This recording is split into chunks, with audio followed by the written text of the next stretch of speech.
Think about something you bought recently. A book, for instance. You bought it because you wanted the book more than what you had to give up to get the book. Let's use this blue bar to represent how much you would have given up for the book, and this red bar for how much you had to give up for the book. Notice the difference between the two bars.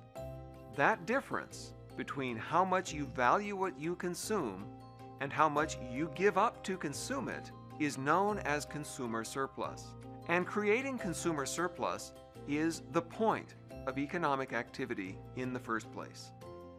So, how do producers increase consumer surplus? One way is to improve what people consume, and the other way is to reduce what consumers give up. These two changes lower the real price of the book. The real price is not the same as the number on the price tag.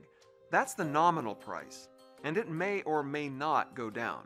But any time the gap increases between how much people value what they consume and how much they have to give up to consume it, the real price goes down and consumer surplus goes up.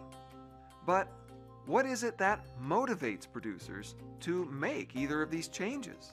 The answer is competition, because competition means that producers not only have the hope of profits, they are also threatened with the risk of loss.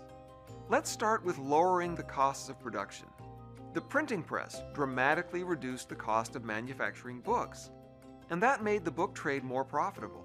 As more bookmakers started using the printing press, there was more competition, price of books continued to fall, that created consumer surplus, and that's a win.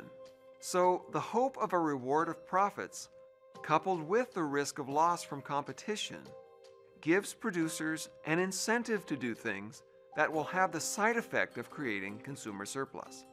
Well, from their perspective, it's a side effect. From society's point of view, it's consumer surplus that is the point, and profits are the side effect. The other route is to make things even more desirable.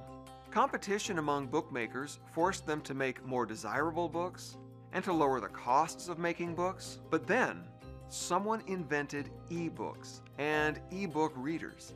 And then people could have books that didn't weigh anything and didn't take up any space. You could take an entire library on an airplane. You could go to another country and your library would already be there waiting for you. For people who prefer that kind of book, that creates consumer surplus. For sellers of ebooks, it means a high volume of sales, which means more profit. So again, the hope of profits makes producers give consumers something they prefer, and the fear of loss makes them control costs and keep prices down. And that is what competition does. It increases consumer surplus. When producers can hope for a profit and have a real risk of loss, competition translates their attempts to make profits into the creation of consumer surplus.